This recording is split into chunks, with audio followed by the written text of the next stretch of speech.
Muy buenos días. Estamos felices de acompañarlos en la tercera charla webinar que tenemos hoy con la doctora Marta Lucía. Feliz de dejar a nuestro moderador, el doctor Freddy Francisco Genes Baez, director de investigación e innovación de la Universidad Politécnica y Artística del Paraguay. Querido Freddy, te dejo entonces el escenario y bienvenido a esta tercera jornada de conversación sobre tecnología y educación.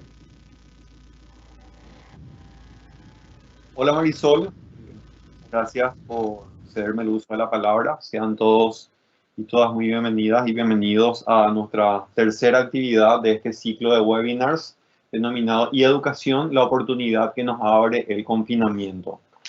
En las ocasiones anteriores estuvimos compartiendo en un primer momento respecto a lo que es el rol del docente y del estudiante en la era digital. Después a cargo de la doctora Mogollón, después estuvimos hablando con el doctor Lázaro respecto a esa transición entre del proceso de la presencialidad a la virtualidad, y en el día de hoy estaremos tocando un tema central relacionado a los procesos de evaluación en esta modalidad educativa. A modo de recordación de la modalidad de participación en estas videoconferencias, consideremos por favor de que todos los micrófonos de los asistentes están apagados. La participación de la audiencia se realiza mediante el sistema de chats que lo tienen allí en unas pestañitas que tienen un signo de interrogación. En la medida que la expositora va realizando su ponencia, pueden ir haciendo las preguntas y al final yo las voy a estar sintetizando, las voy a estar agrupando conforme a los niveles de afinidad para poder pasárselas. Una consulta bastante recurrente es respecto a si todos estos materiales y las grabaciones van a estar disponibles para el auditorio, que efectivamente sí, como ya lo hemos dicho en varias ocasiones. Y en particular esto lo vamos a estar haciendo mediante el aula virtual que la Universidad Autónoma está habilitando para tal efecto. Es decir, que todas aquellas personas que se han inscrito, ya sea para una de las videoconferencias o para el ciclo en su totalidad, van a estar recibiendo un correo con el usuario y acceso, y allí van a poder ingresar y bajar toda la información, como también podrán autogestionar los respectivos certificados. Sin más, y en honor al tiempo, le damos la cordial bienvenida a nuestra tercera expositora, a la doctora Marta Lucía Orellana. Ella es doctora y magíster en tecnología educativa por la Universidad de las Islas Baleares, España. Es además magíster en ciencias computacionales por el convenio de la Universidad Autónoma de Bucaramanga de Colombia y el TEC de Monterrey. Es especialista en alta gerencia por la Universidad Industrial de Santander e ingeniera en sistemas por la Universidad Industrial de Santander.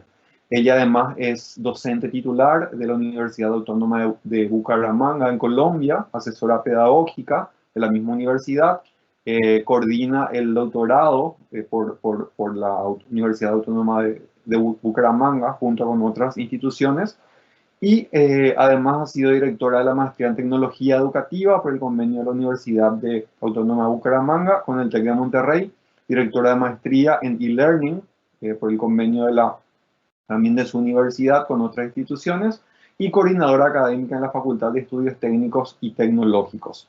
Es miembro del grupo de investigación en pensamiento sistémico en las líneas de educación y tecnología, como también en el área de creatividad. Doctora Marta Lucía Orellana, le damos la cordial bienvenida y ya estamos atentos a su exposición.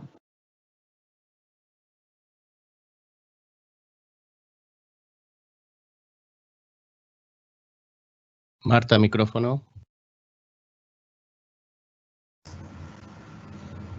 Muchas gracias, Freddy. Muchas gracias, Marisol, por invitarme a ser parte de este ciclo de conferencias de educación, la oportunidad que nos abre el confinamiento.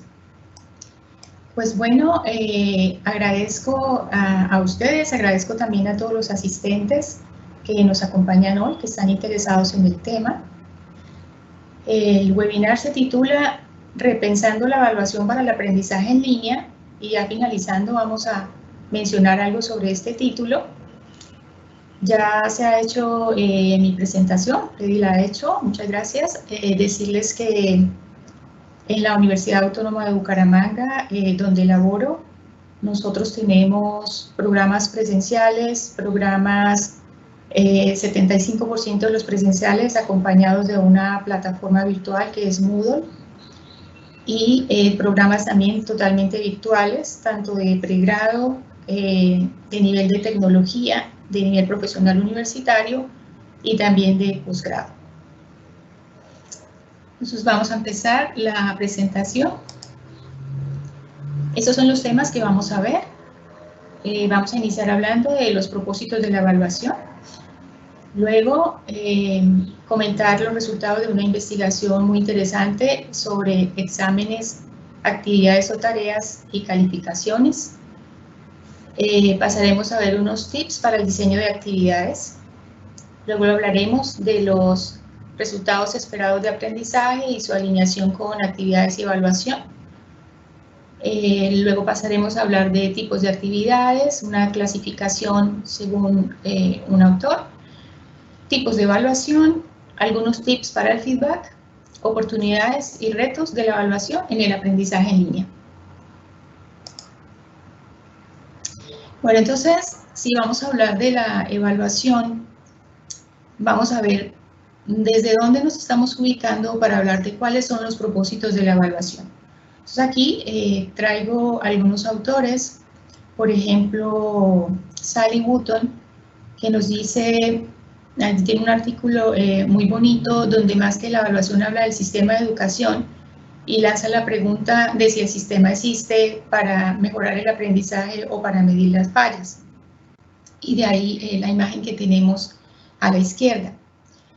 El doctor Salinas, junto con las doctoras Adolfina Pérez y Bárbara de Benito de la Universidad de Islas Baleares, hacen una como definición de la evaluación y dicen que su propósito debe ser considerarla como un proceso y no solo como un producto. Hacer que la evaluación se convierta en un instrumento de aprendizaje, de manera que se convierta en una evaluación formadora y que apoye la autorregulación por parte del estudiante. Y también en ese mismo libro habla de la importancia de la evaluación no solo para mejorar los aprendizajes por parte del estudiante, sino también para mejorar las estrategias didácticas por parte del profesor. Una tercera cita que traigo de Doshi Seger Sandierik es que para ellos el propósito de la evaluación es mostrar a los estudiantes sus puntos fuertes, sus debilidades, su proceso de desarrollo, pero también guiarlos hacia el logro de sus metas de aprendizaje. Eso me parece interesante, mostrar, pero también guiar. Y por último, una cita que está al centro en la parte inferior, que ya que estamos hablando de evaluación y vamos a insistir en esta charla, que la estamos viendo desde la mirada de mejorar los aprendizajes, pues vamos a ver cuál sería una concepción de aprendizaje sobre la que nos estamos ubicando. Entonces traigo una cita de Pozo, que es citado por Manuel Unigarro, quien trabajó con nosotros en la universidad, ahora está con el Ministerio de Educación. Y dice Pozo que el aprendizaje es la actividad humana caracterizada por la producción de cambios duraderos y transferibles a nuevas situaciones, como consecuencia directa de las prácticas realizadas. Y ya fuera de la cita, más adelante en el libro menciona que esas prácticas son muy importantes y que lo importante no es tanto que hagan muchas prácticas, el volumen de prácticas, sino sobre todo la calidad y la oportunidad de esas prácticas.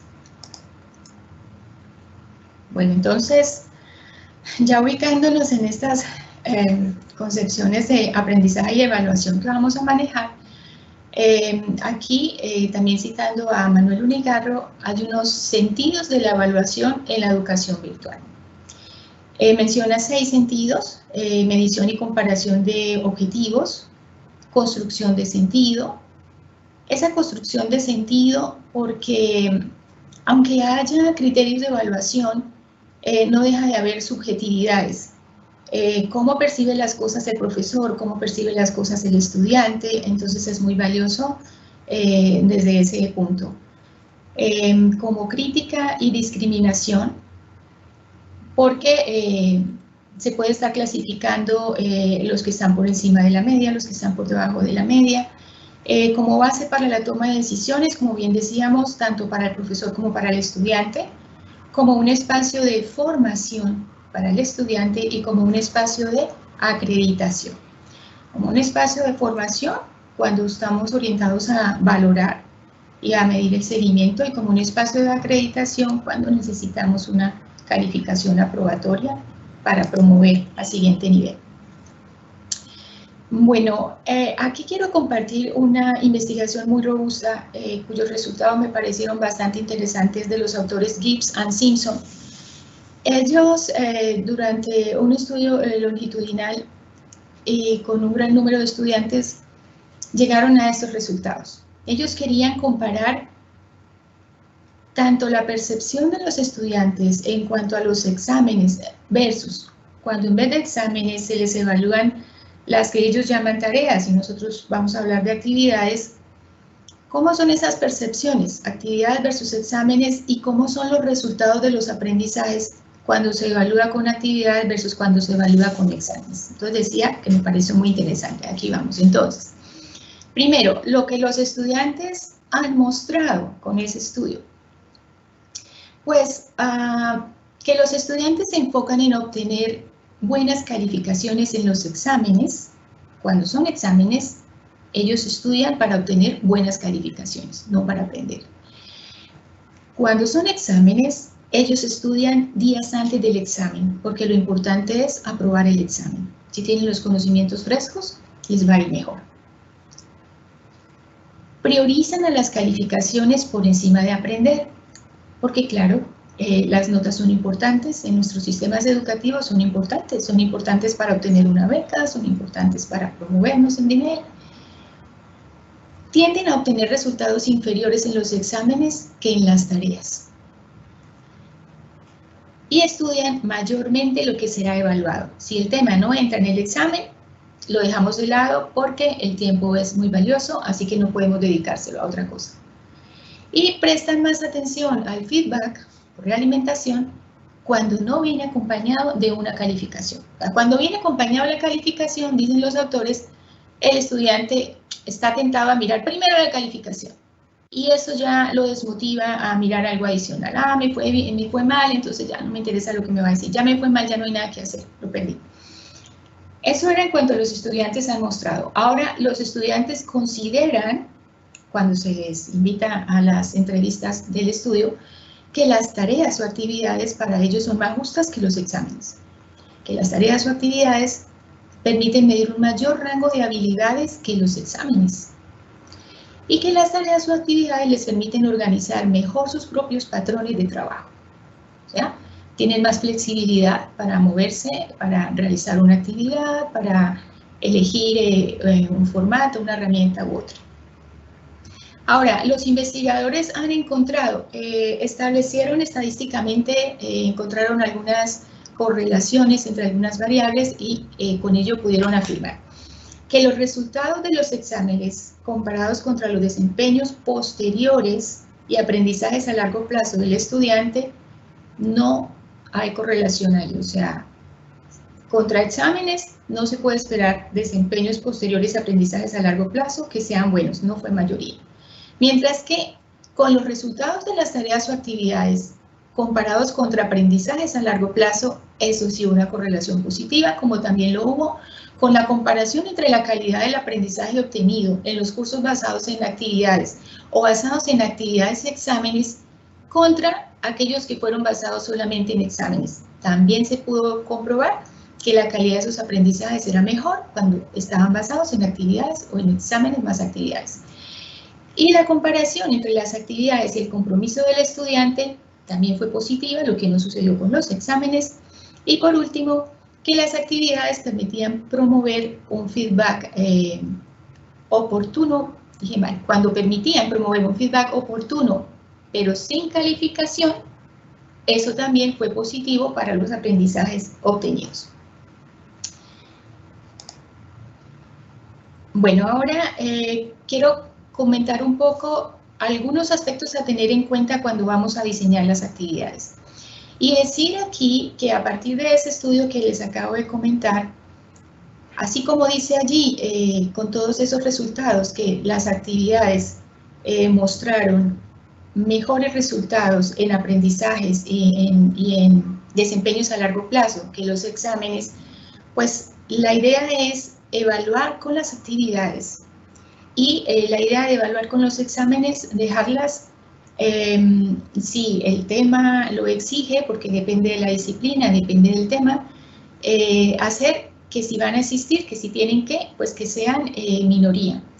De pronto ya para al final, para promover, pero durante el proceso evaluar con las actividades. Entonces, si vamos a hacerlo, algunos tips que sean balanceadas, con el puntero, que sean balanceadas en cuanto a número de actividades versus el tiempo de estudio que tienen los estudiantes. Nosotros aquí manejamos los créditos académicos, el Ministerio de Educación determina un número de horas por cada crédito académico y cuando se hace el diseño curricular del curso se dice cuántos créditos tiene cada curso y eso tiene la implicación de trabajo de diferente tipo, trabajo con el profesor, trabajo independiente, entonces se invita mucho a los profesores a que tengan en cuenta ese creditaje y que efectivamente tengan en cuenta cuántas horas esperaría que el estudiante le dedique a la semana a ese curso, porque hay que pensar que el estudiante no ve un solo curso, ¿no? O sea, ve varios, entonces cuando se diseña el currículo, eso se tiene en cuenta, que el estudiante realmente tenga el tiempo para poder hacer las actividades de los diferentes cursos que se le superponen.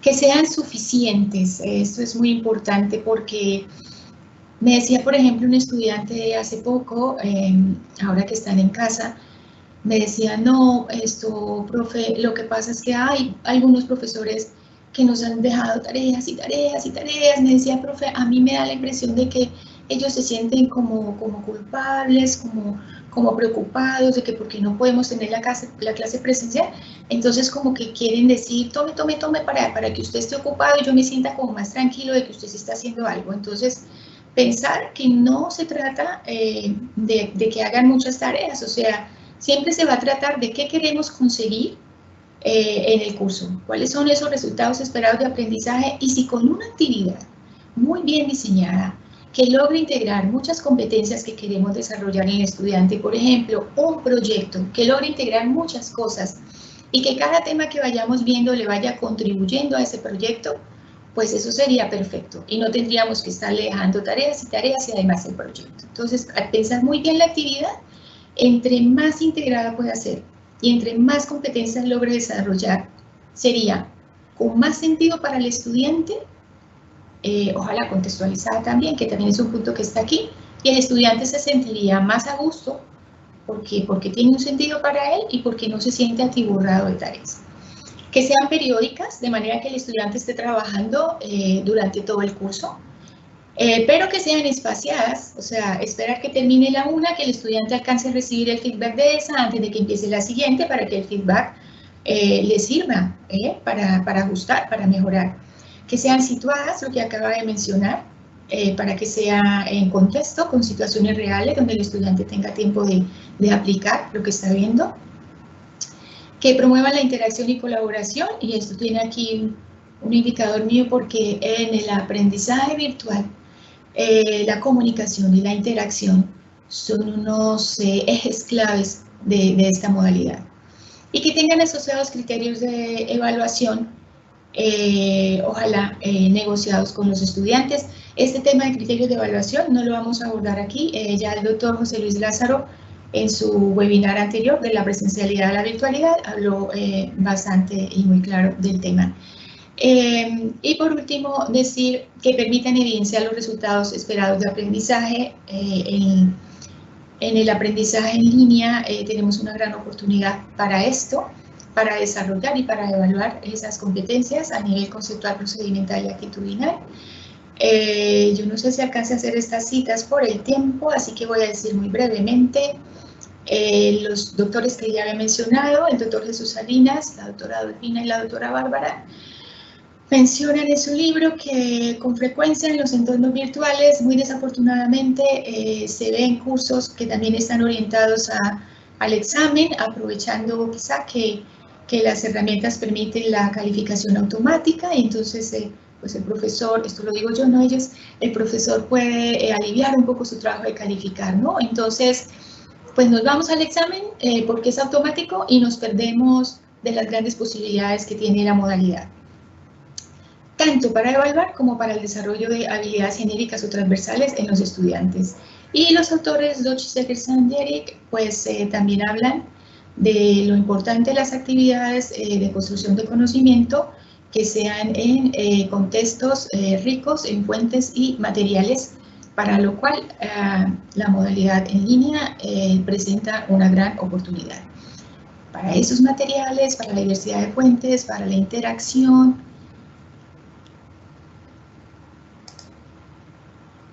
Bueno, hablando de las actividades también quiero hacer énfasis en algo que se llama el diseño hacia atrás.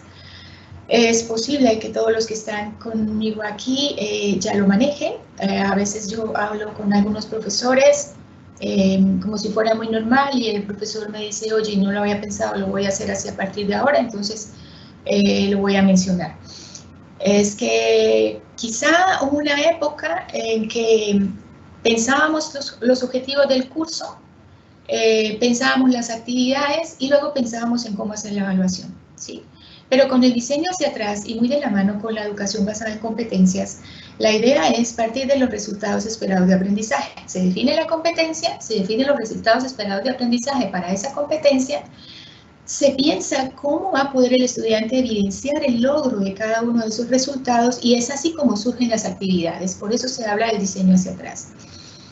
Y cuando digo que quizá todos ya lo manejan, quiero aprovechar también para decir algo, y es que eso de que todavía aparecen algunos artículos, en algunas charlas donde dicen hay que dejar la educación tradicional y hay que pensar en innovación educativa.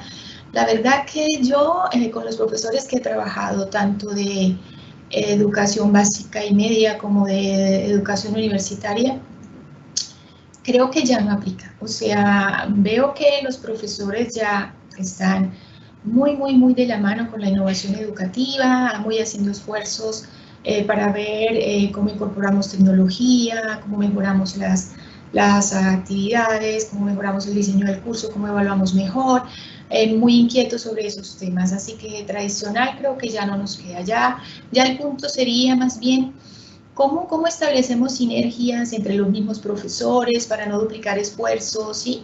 Cómo nos organizamos para compartir las experiencias, para lanzarnos a probar por equipos, para compartir recursos, herramientas. Bueno, de eso voy a tener una última diapositiva al final, pero yo lo pienso más por ahí.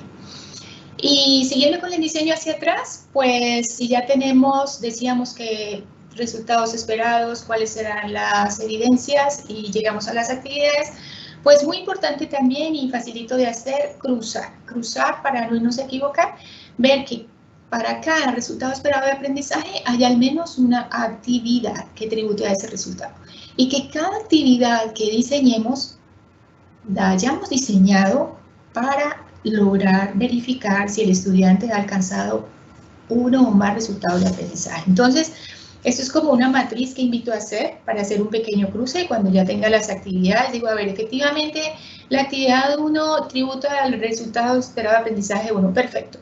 La actividad 2 al 2 y la actividad 3 tanto al 1 como al 2 como al 3. Este, por ejemplo, sería un tipo proyecto de los que yo animo mucho a manejar. Aquí voy a decir un poco el margen de diseño hacia atrás, pero es que no quería dejarlo de lado porque muchas veces los profesores preguntan, a nosotros también nos ha pasado. Bueno, sí, diseñamos las actividades, pareciera estar todo muy bien en el papel, pero ¿cómo conseguimos compromiso de los estudiantes? ¿Sí? ¿Cómo conseguimos que los estudiantes efectivamente realicen las actividades? Entonces, aquí hay algunas ideas de Gibbs, 1999, me parecieron muy buenas para compartir. Por ejemplo, el tema de la presión social. Entonces ellos dicen, si les pedimos que socialicen los resultados de su actividad, eso ejerce presión social, porque van a tener que estar al frente de los compañeros, por ejemplo, en una videoconferencia, si estamos en línea, y a socializar lo que hicieron. Entonces no van a salir con cualquier cosa porque les va a dar pena con sus compañeros. Lo mismo cuando hay actividades colaborativas, ¿sí? Entonces eso también ejerce presión social, sobre todo si van a tener que entregar un informe de equipo y si ese informe se va a evaluar de modo que los resultados obtenidos en la evaluación por cada miembro del equipo afecten el resultado del equipo. Entonces Gibbs, por ejemplo, proponía una forma de evaluar y decía, los organizamos en equipos y luego hacemos una evaluación individual. Pero el resultado promedio de esa evaluación del equipo va para todos. Entonces, ahí también hay presión social, porque un estudiante va a decir, no, si tú no te pones juicioso con la actividad, si no estudias para la actividad y te va mal, nos vas a afectar a todos y el estudiante tampoco va a querer afectar a su equipo. La otra idea de elegir al azar N entregables para evaluar. Entonces, por ejemplo, si le decimos al estudiante que suban un portafolio evidencias de sus actividades. Bueno, van 6 actividades. El profesor pues se va a ver muy cargado de tarea para evaluar tantas, pero entonces la sugerencia es que puede elegir al azar algunas. Entonces eran 6, voy a elegir al azar 2. Pero el estudiante sabe que el profesor lo va a hacer y el estudiante se la está jugando, ¿no? O sea, si no lo hace con todas, pues se está arriesgando. Requerimiento no avisado de avances también, cuando estemos en una videoconferencia, decir, bueno, jugamos con la ruleta en línea y decimos, bueno, saliste María, cuéntanos tal cosa de tal actividad. Nuevamente juega la presión social y esto pues lo que estoy hablando es como para hacerlo en encuentros síncronos, ¿no? La siguiente. Aquí voy a pasar rápidamente a hablar de los tipos de actividades, pero sí quiero decir que es muy, muy importante clasificar las actividades, pensar en el propósito que buscan y según eso pensar en cuáles actividades serían las más apropiadas, ¿sí? Por ejemplo, si decimos, lo que yo necesito en este momento es que el estudiante me muestre que sabe reflexionar. Entonces, ¿qué tendríamos de actividad para plantearle para una reflexión? Por ejemplo, un portafolio digital, un diario reflexivo, un blog, unas lecturas dirigidas. Esa es la forma de hacerlo, a la que estoy invitando. O si queremos una construcción colaborativa de conocimiento, eso es lo que quiero conseguir ahora en el estudiante. Bueno, entonces podría ser la resolución de un caso o podría ser una wiki, que también tiene un símbolo especial para mí porque me parece fabulosas para la construcción colaborativa. ¿Por qué? No solo porque efectivamente invita a la colaboración, sino porque el profesor fácilmente puede hacer seguimiento de exactamente cuál fue la contribución de cada estudiante, exactamente en qué fecha se hizo. Puede hacer un comparativo del wiki en una fecha X versus cómo evolucionó a una fecha Y. Entonces es una buena actividad para esa. No me voy a detener mucho acá porque sobre este tema de metodologías activas y de tipos de actividades, el profesor Marcelo Maina de la Huerta de Cataluña recientemente ofreció un webinar que se llama «Y actividades para un aprendizaje activo». Esta clasificación de actividades es la que él presentó, así que yo lo que hice fue dejarles esa referencia al final, en la parte de referencias con el enlace, porque él dedicó bastante tiempo al diseño de actividades y mostró esa clasificación. Me pareció interesante porque justo para un trabajo que estábamos haciendo en nuestra unidad, en una Creative, yo también estaba trabajando en una clasificación y cuando estuve en ese webinar dije, mira qué interesante, coincidimos en esta, bueno, yo tengo esta diferente, pero me pareció muy interesante la clasificación. Hay más, con muchas otras cosas, depende del autor. Bueno, ahora de los tipos de evaluación. Bueno, voy a mencionar 2 tipologías sobre cuándo y para qué evaluar y sobre quién evalúa. Sobre cuándo y para qué evaluar, la evaluación diagnóstica, que suele ser al comienzo para identificar el nivel del estudiante y que eso le ayuda al profesor a planificar el curso. La evaluación formativa, que es la que nos interesa mucho en el aprendizaje en línea, la que haremos con las actividades, se caracteriza porque se hace durante, no al comienzo ni al final, sino durante, es continua, permite hacer seguimiento y registro de avances por parte del profesor, ofrece feedback o realimentación, permite evaluar competencias, específicas y transversales. Y muy importante, que tiene oportunidad de mejora, ¿quién? El profesor y el estudiante. Permite la metacognición, la reflexión sobre los propios aprendizajes, y eleva el compromiso y la motivación. Mientras que el tercer tipo, en cuándo y para qué, la evaluación sumativa, es muy puntual y no tiene oportunidad de mejora. ¿Y sobre quién la efectúa? Bueno, entonces la autoevaluación, cuando la hace el mismo estudiante, la coevaluación, cuando participan varios estudiantes, y la heteroevaluación. Aquí no voy a saltar estas citas, pero solo voy a decir que la coevaluación, ahí tenemos el tema de el peer review o la evaluación entre pares, y que esto es bastante positivo. Varios estudios han mostrado que es una actividad que a los estudiantes les parece interesante, y que mientras los criterios de evaluación estén muy claramente definidos por el profesor y los invitemos a que ellos simplemente los apliquen evaluando a sus compañeros, pues funciona muy bien. Algunos autores dicen terminan siendo más estrictos que el mismo profesor, haciendo cumplir esos criterios de evaluación. Y sirve mucho porque el mismo estudiante está viendo un ejemplo de cómo lo hizo otro, y también está ayudándole eso a poder apropiar, internalizar más cuáles son esos criterios que le van a ser aplicados también a su trabajo.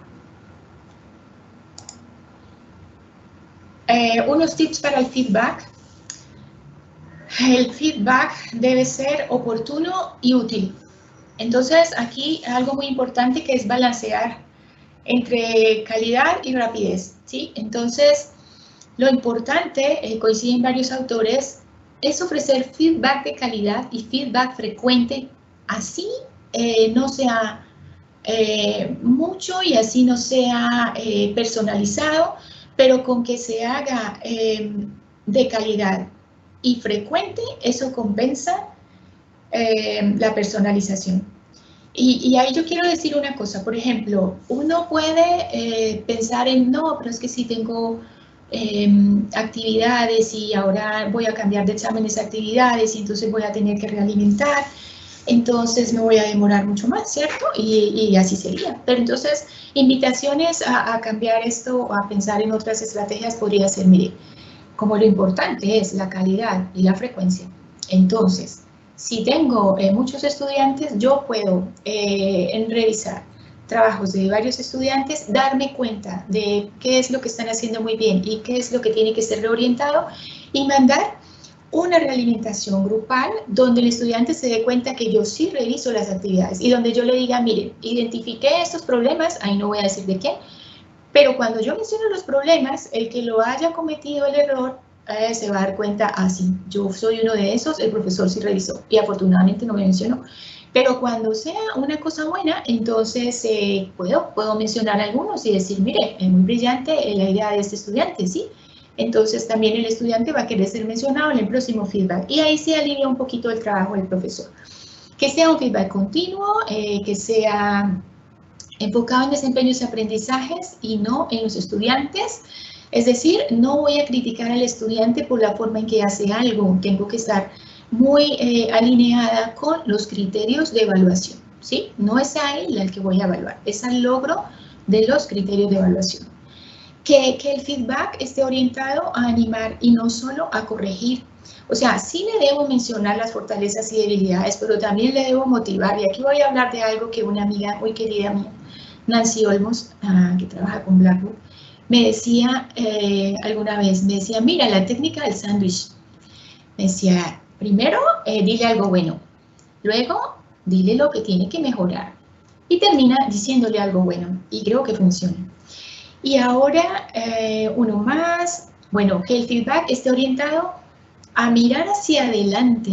Que el profesor lo que le diga, las orientaciones que le dé, el material complementario que le sugiera, ya sea pensando en lo que viene, no hacia atrás. O sea, esto ya lo hiciste, yo ya lo estudiaste, ahora mejora porque lo que viene es esto y esto. Entonces, estúdiate esto para que estés preparado para lo que viene. Porque si le decimos, vuélvete a leer esto, léete con más dedicación esto, él va a decir, no, pues esa actividad ya se acabó, ya para qué me llevo más eso, ¿sí?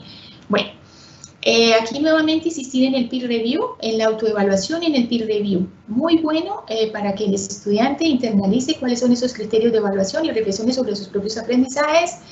Si va a ser automático, en las pruebas en línea puede ser, entonces lo que decíamos, en el automático también podemos dar feedback, ¿no? Pero con la calidad de ese feedback, pues que eso compense el que no sea personalizado. Que muestre el error, pero que también guíe, ¿no? Decía un actor, pues no le vayas a decir, necesitas leer más sobre el feudalismo. Pues no, pues dime en dónde, sugiéreme un autor, unas páginas, ¿sí? Es como la idea. Bueno, yo creo que ya lo había mencionado, había una cita allí sobre el peer review, como ustedes van a tener estas presentaciones, voy a correr. Ahora, ¿cuáles son las oportunidades de la evaluación en el aprendizaje en línea? Y voy a decir cuáles son las oportunidades concentrándome solo en el aprendizaje en línea, porque quiero decir aquí que es que ya casi hablar de aprendizaje en línea y presencial, pues es que ya no hay presencial tan puro, ¿no? Ya el presencial es con incorporación de TIC, como mencionaba al comienzo.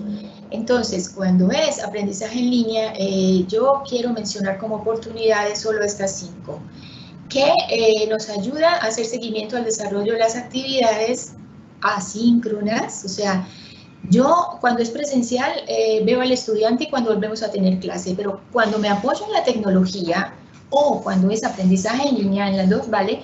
Pues yo voy a poder diseñar una actividad donde el estudiante va a estar trabajando en un espacio X que yo como profesor determiné o lo determiné conjuntamente con ellos, mejor.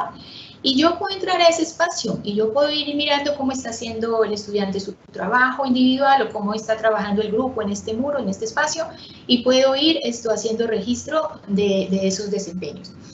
Otro, la variedad de recursos, de actividades que podemos hacer con el apoyo de la tecnología facilita el desarrollo de competencias específicas, pero también transversales. Esto, si hacemos un examen, que no se puede evaluar todo, como cuando tengo la oportunidad de hacerle seguimiento al desarrollo de diferentes actividades.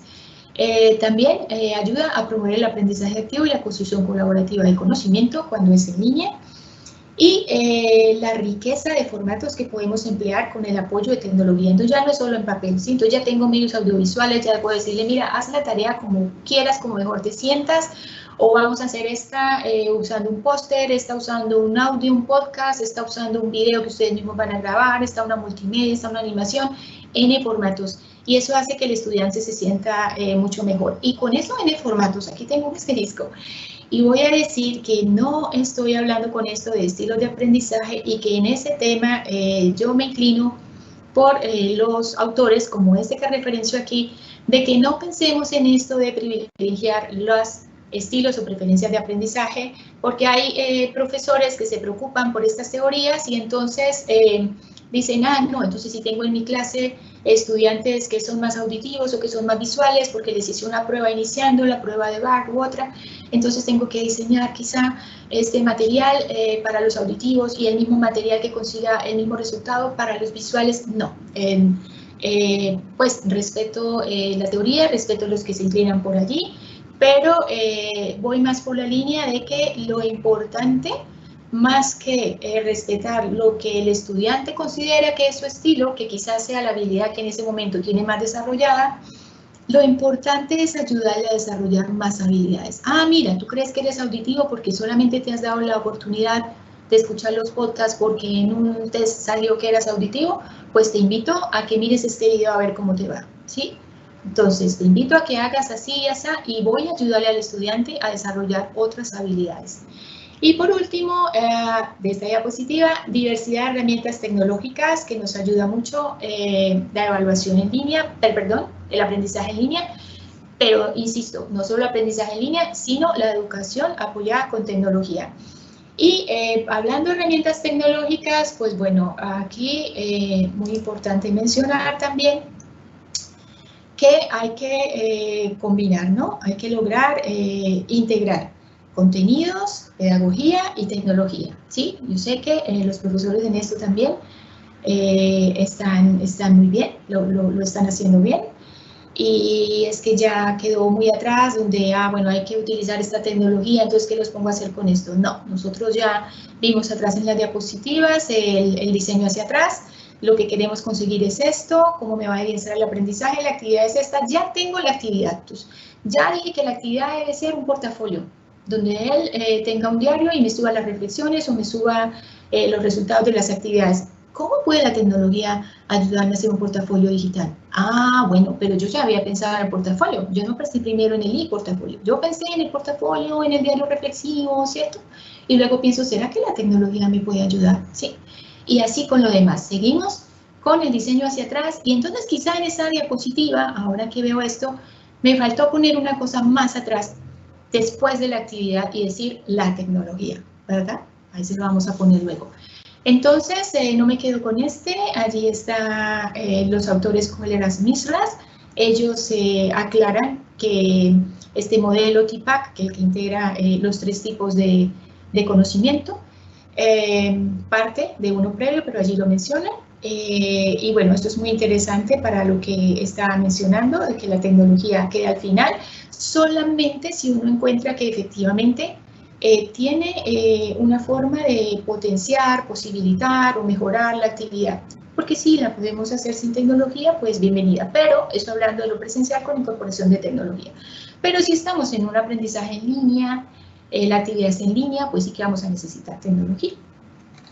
Y esto que está aquí es porque no siempre en el mundo, en la sociedad, va a suceder que la pedagogía primero y la tecnología después. También sucede que si aparece una tecnología nueva, entonces también nosotros vamos a pensar, bueno, mira, esta tecnología está influyendo a todos los ámbitos sociales, económicos, políticos, académicos. El estudiante quiere usar esta tecnología, la usa todos los días.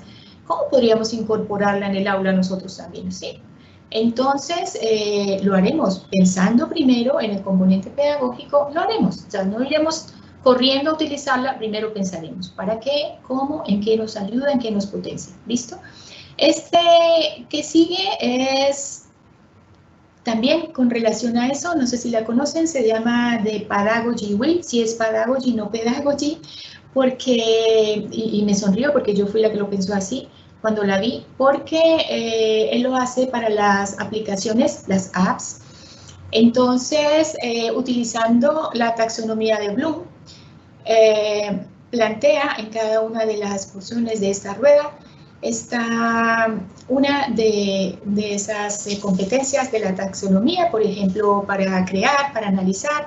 Entonces, el autor hizo una serie de búsquedas y dijo, mire, les recomiendo para crear estas, para analizar estas, ¿sí?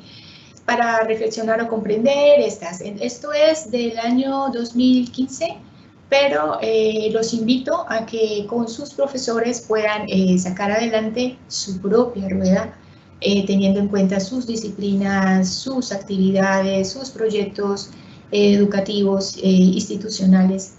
Es interesante y ahí está también en las referencias. Y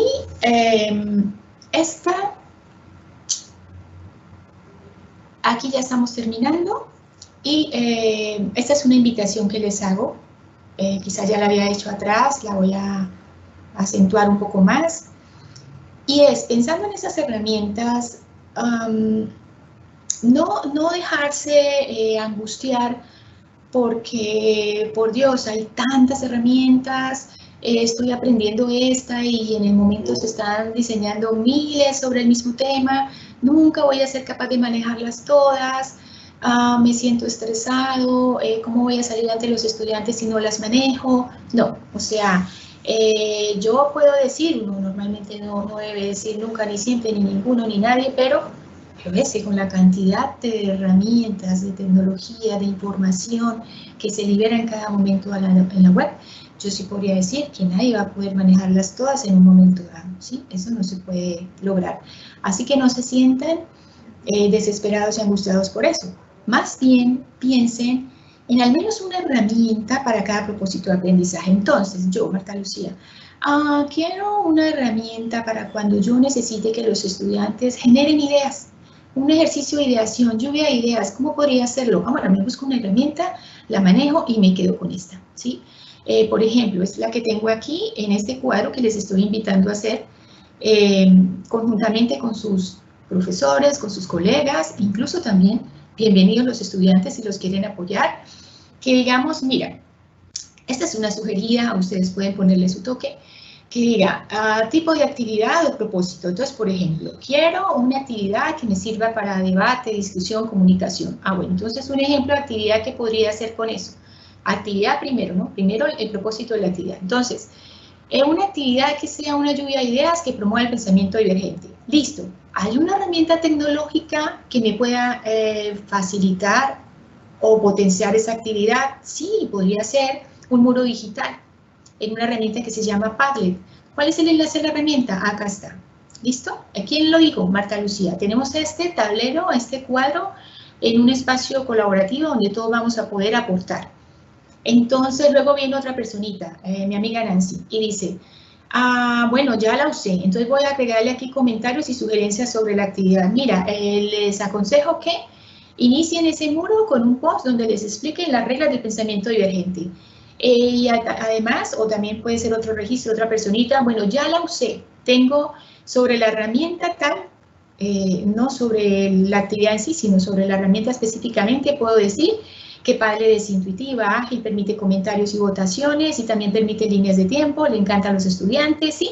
Y con esto podríamos, uno cree que no, pero de a poquito en poquito, con el apoyo de todos los profesores y si le damos crédito y si luego, ponía yo aquí, premiamos a los colaboradores, a las mejores experiencias compartidas, pues seguro que en lo que menos nos demos cuenta ya tendremos un cuadro muy robusto para compartir. Decirles que nosotros en la universidad, se me quedó una cosa así. Perdón. Que nosotros en la universidad tenemos una unidad en la que estoy que se llama una Creative por Creatividad, Innovación y Emprendimiento. Estamos a punto de liberar para uso público un ejercicio que hicimos en Trello. Trello, quizá muchos de ustedes la conocen, son tableros para trabajo colaborativo, tiene un enfoque para llevar allí el control de las tareas asociadas con un proyecto, pero también uno puede usarlo para esto que lo usamos, y es para tener allí un repositorio de recursos de creatividad, recursos de innovación educativa, tiene la opción de comentarios, y esperamos que las personas que nos visiten nos dejen allí sus comentarios sobre las experiencias. Lo haremos público, yo creo que el lunes que viene. Es un trabajo donde nos ha colaborado bastante una compañera, una Creative, María Jesús Suárez, y lo seguiremos actualizando con el apoyo de ustedes. Le enviaré a mi compañera Marisol el enlace para que ustedes puedan ingresar. Se me está acabando el tiempo. Otra cosa que también le voy a compartir a Marisol, hablando de herramientas y recursos, es un enlace a Symbaloo. No sé si conocen Symbaloo, es una herramienta donde uno puede organizar fácilmente algunas direcciones electrónicas, sitios web. Entonces, por ejemplo, aquí tengo todo lo que es de learning, aquí tengo todo lo que es de creatividad, y quiero pasarles uno compartido que puedan ingresar libremente, donde he estado ubicando una serie de recursos muy valiosos, que he hecho una selección de los que en esta época muy juiciosa, amable y colaborativamente han compartido varias universidades en el mundo y se han puesto en la tarea con profesores, con estudiantes, de decir, vamos a presentar videolecciones muy cortas sobre cómo manejar herramientas, ¿sí? Cómo se maneja Trello, cómo se maneja Padlet, cómo se maneja una pizarra digital X. Entonces, muy buenos, y también lo voy a compartir libre. Voy a cerrar ya, aquí quedan unos retos compartidos con la modalidad presencial, porque, como les decía, retos de la evaluación, sí, pero no son retos que sean exclusivamente de la modalidad en línea, también es un reto para la modalidad presencial, y es que nosotros nos enfoquemos más en la evaluación formativa, en privilegiar, evaluar para mejorar, que sea continua la evaluación, que sea situada, que aprovechemos para hacer evaluación de competencias específicas y también transversales, y darle más importancia a la frecuencia y a la calidad que a la cantidad. Y exclusivamente en la modalidad en línea también. Si decimos cuáles son los retos de la modalidad en línea, pues entonces ya nos quedan pocos, ¿no? Y ya casi que nos quedamos en cómo acreditar la identidad en los exámenes, ¿sí? Porque si vamos a hacer exámenes en línea porque se facilita, pues ahí sí que tenemos que mirar cómo acreditar la identidad, que se puede, pero pues hay que comprar software, ir a algunas tecnologías, proctoring, reconocimiento facial, ¿cierto? U otras. Entonces, pues ese es un tema que nos queda, que algunos autores también dicen, mira, preocúpate primero por evaluar continuamente y luego nos preocupamos por la parte de acreditar la identidad. Y cuando te preocupes por evaluar las actividades y continuamente, ya luego miras, ¿será que si con el seguimiento que le he venido haciendo durante todo el curso y los encuentros síncronos que hemos tenido y las socializaciones, ¿será que todavía es necesario hacer el examen? Ya cada uno lo mirará, dependiendo del curso, de la disciplina, ya cada uno lo mirará. Bueno, entonces, por todo esto que acabo de decir, y esto sí es lo último, es que yo le decía a mi compañera Marisol cuando me decía cuál va a ser el título de tu charla, yo le decía, mira, va a ser repensando la evaluación para el aprendizaje en línea, pero ¿sabes qué? Me gustaría que se llamara de pronto repensando la evaluación para el aprendizaje en línea. ¿Por qué? Porque creo que tanto para aprendizaje en línea como para las otras modalidades, bien vale que lo repensemos. Si ya lo han repensado, pues bien, felicitaciones. Pero si no, ustedes y nosotros lo seguiremos repensando. Muchas gracias. Cierro aquí.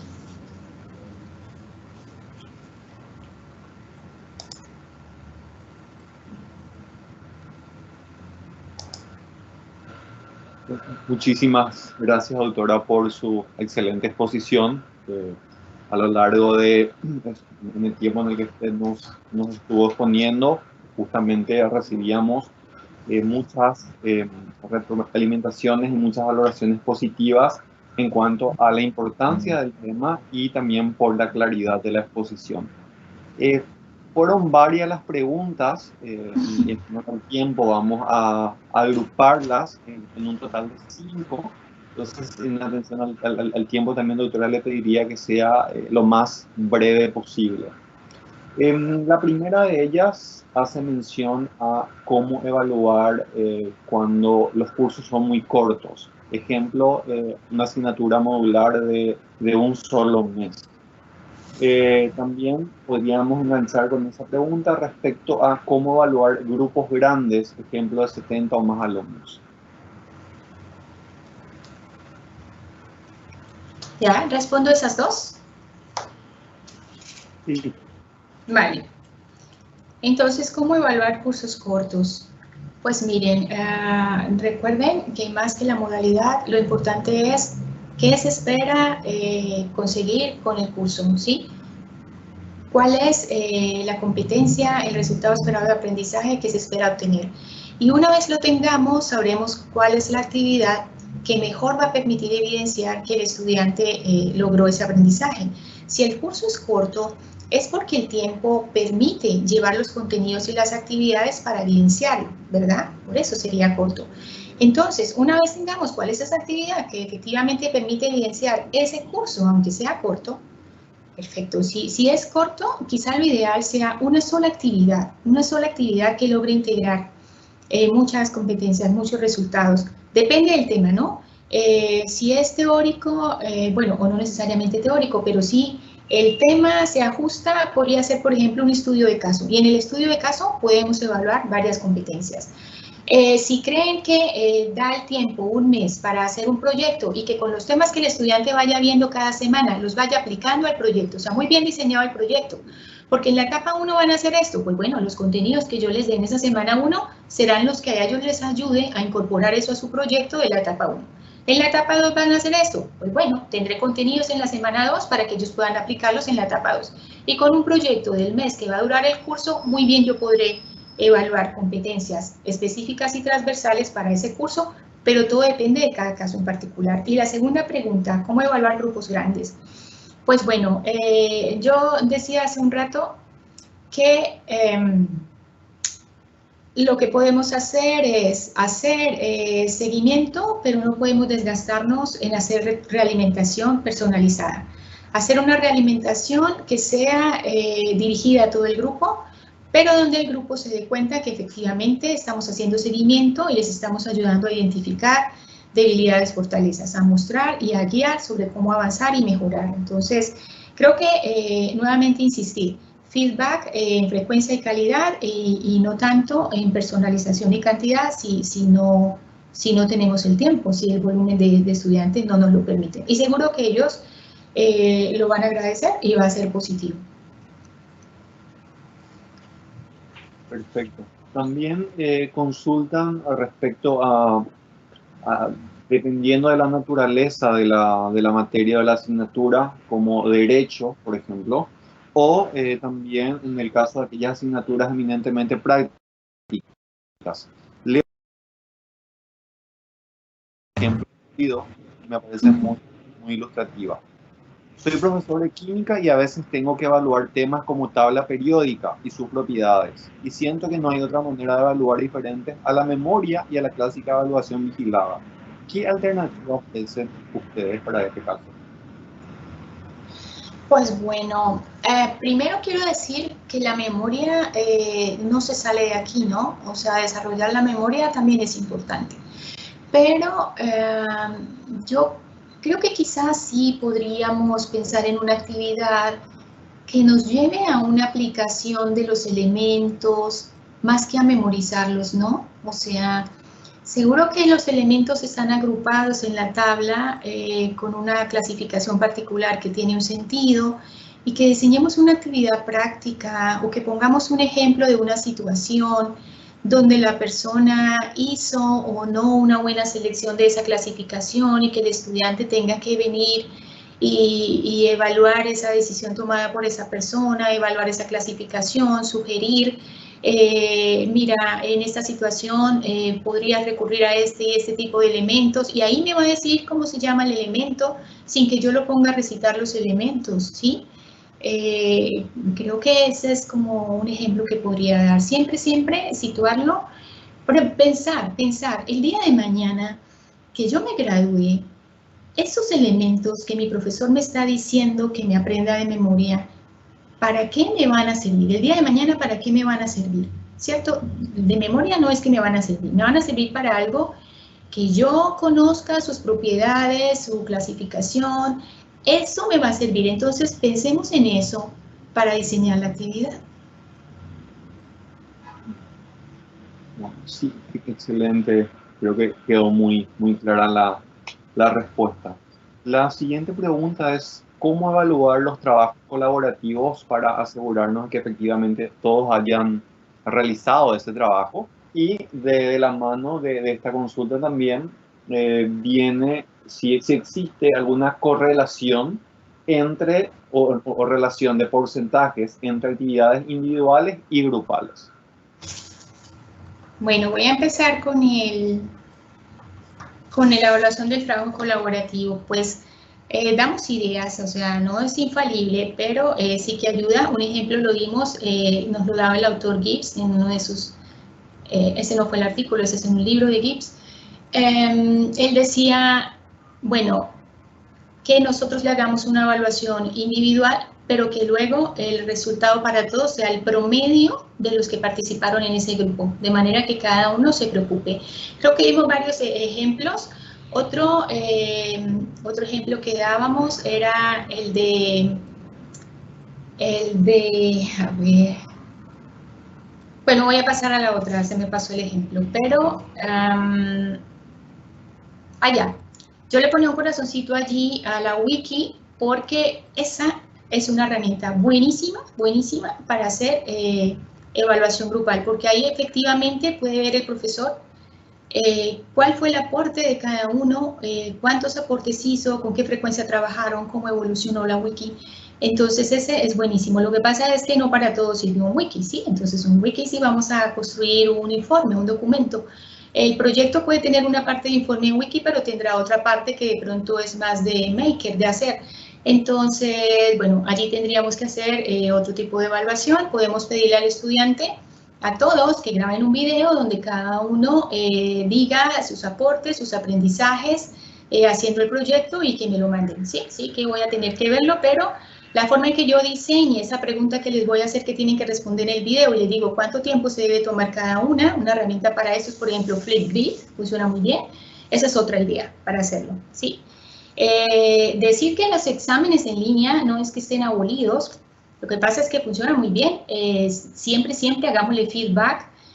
Si tenemos las herramientas, software que hay que pagar para que la universidad pueda implementarlo y lo hacemos solo eventualmente, cuando lo amerite, pues sigue funcionando. Habría que diseñar las preguntas de manera que sean lo menos memorísticas posible. ¿Sí? También se puede poner allí un caso, una situación y decirle ante esta situación usted ¿cuál decisión tomaría? A, B, C, D. Esto ya no es memorístico, esto ya es de aplicación, entonces sí que se puede. Porcentaje de individual y grupal, no. Yo no pensaría en porcentaje, siempre depende de qué queremos conseguir, ¿sí? Si lo que yo necesito conseguir aquí es el desarrollo de la colaboración, de la comunicación, si necesito hacer debates, si necesito argumentar, entonces la mayoría de las actividades, el peso mayor estaría del lado de lo colaborativo. Pero si esto es algo en lo que yo necesito que el estudiante se lea el libro completo, que reflexione, bueno, porque X o Y razón tiene el curso, pues entonces ahí sería una actividad más individual, que no le quita que primero también te pida que hagas algo individual y después que cada uno ya avanzado en esa parte, vengan a lo colaborativo y discutámoslos, ¿sí? Con un debate, un foro, haciendo aportes en un muro digital, con una video, con una forma de video, cada uno diciendo, con un videoforo, con un audioforo, cambiar que no sea solo texto, entonces es otra manera, ¿no? Pero no pondría porcentajes, o sea, hay que equilibrar siempre pensando en qué competencias necesito desarrollar. Si necesito individuales, si necesito grupales, el profesor, el curso, el tema, son los que lo van a determinar. Y por último, doctora, un grupo de 3 preguntas para poder evacuar las pruebas. Respecto a si los alumnos también están familiarizados con este sistema de educación basada en competencias o si existe un desfasaje entre lo que el docente actualmente está implementando y la receptividad o la predisposición del alumno. Por otro lado, la mejor manera de motivar a los jóvenes y la mejor forma de evaluarnos. Y por último, ¿qué tipo de actividades para que exista integración con estudiantes con necesidades especiales, de modo a que no se los evalúe por separado? Bueno, entonces, la parte de si los estudiantes y la educación basada en competencias, pues muy posiblemente para algunos estudiantes no sea evidente que la universidad tiene este modelo de educación basada en competencias o no sea consciente de que lo están evaluando por competencias. El estudiante va a conocer los criterios de evaluación y allí va a saber que le están evaluando competencias específicas y también transversales, aunque desconozca que estamos manejando algo que se llama educación basada en competencias. Que si al estudiante le puede gustar esto, al estudiante le gusta mucho la evaluación continua, le gusta mucho el feedback, le gusta mucho ser participativo, que lo tengan en cuenta en el diseño de los criterios de evaluación, que se los compartan antes de iniciar, que si hay que ajustarlos, sea fácilmente conversable con el profesor. Eso le agrada mucho al estudiante.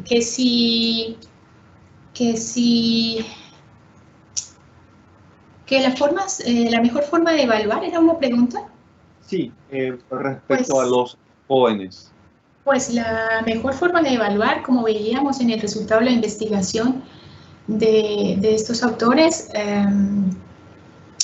pues para ellos la peor es el examen, ¿sí? Y pasa a ser la mejor que sean las actividades las que sean evaluadas, no con exámenes, sino con lo que están haciendo en el día a día, con lo que se reúnen a trabajar con sus compañeros, con la investigación que hacen, con la exploración, con la oportunidad que les dan de ir afuera a entrevistar a alguien en una empresa, que eso sea lo que les evalúen, que eso sea lo que cuenten, donde ellos puedan ir a su ritmo, donde puedan explorar recursos, herramientas, formas, adelantar, atrasar, volver a grabar, entregarlo cuando se sientan cómodos, eso, que no sea contrarreloj, que vas a contestar este examen, no puedes mirar a nadie, no puedes mirar ningún libro, tenemos este software que no te deja entrar a ninguna otra pestaña en internet y en 10 minutos se te apaga, ¿sí?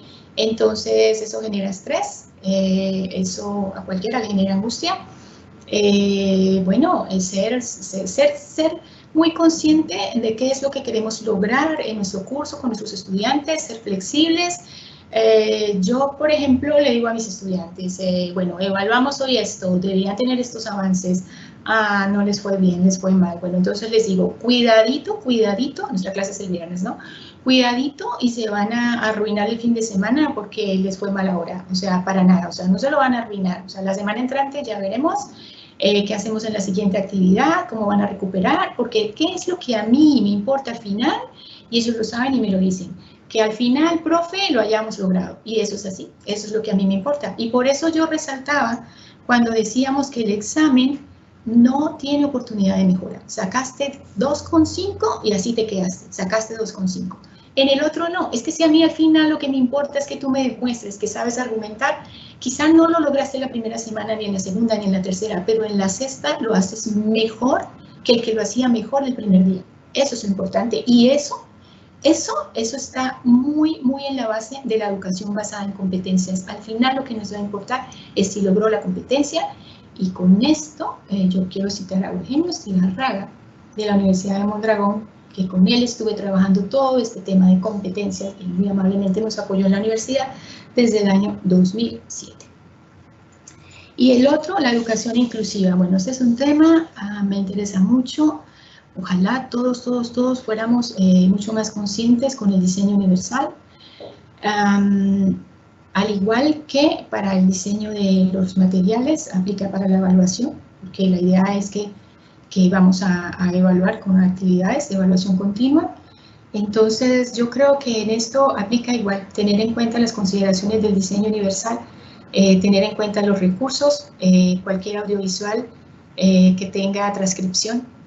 Igual, los materiales texto, hay muchas guías sobre cómo hacer los documentos, las presentaciones, las tablas, para tener esto en cuenta.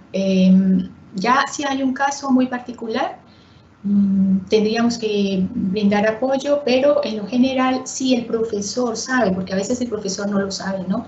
Muchas veces la persona que tiene una discapacidad no quiere decir que la tiene porque no quiere ser tratada de forma diferente.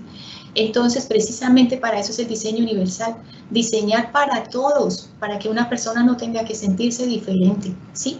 Entonces, yo diría que es más por ello. Doctora Marta Lucía Orellana, muchísimas gracias por su brillante exposición. Ella nos estuvo acompañando desde Bucaramanga, Colombia, sí. Así que le damos la palabra para que se pueda despedir de su auditorio. Bueno, entonces, muchas gracias a todos. No sé, no veo el chat, no sé quiénes estuvieron, pero muchas gracias. Espero de verdad que haya sido enriquecedora para ustedes la charla. La van a tener acceso a lo que les decía de Simbalú y también al Trello colaborativo. Mi correo, no sé si lo alcanzaron a tomar, y si no con Marisol, mi correo está muy lleno, pero seguro que si no le respondo en algunas horas, en algún momento lo respondo. Me interesa mucho compartir, discutir con personas que les interese el tema, y los invito mucho a que organicen equipos de trabajo al interior de sus instituciones y que saquen adelante su propia clasificación de actividades, su propio cuadro de herramientas que posibilitan esas actividades. Entonces, bienvenidos a trabajar en esto y a compartir también. Muchas gracias. Muchísimas gracias, doctora. Gracias a todos los asistentes a esta tercera videoconferencia, y nos estaremos encontrando de vuelta el próximo lunes 11 de mayo a la misma hora, donde la magíster Marisol Hernández, nuestra anfitriona, nos va a estar hablando de las competencias emocionales en la educación a distancia. Muchísimas gracias y hasta pronto.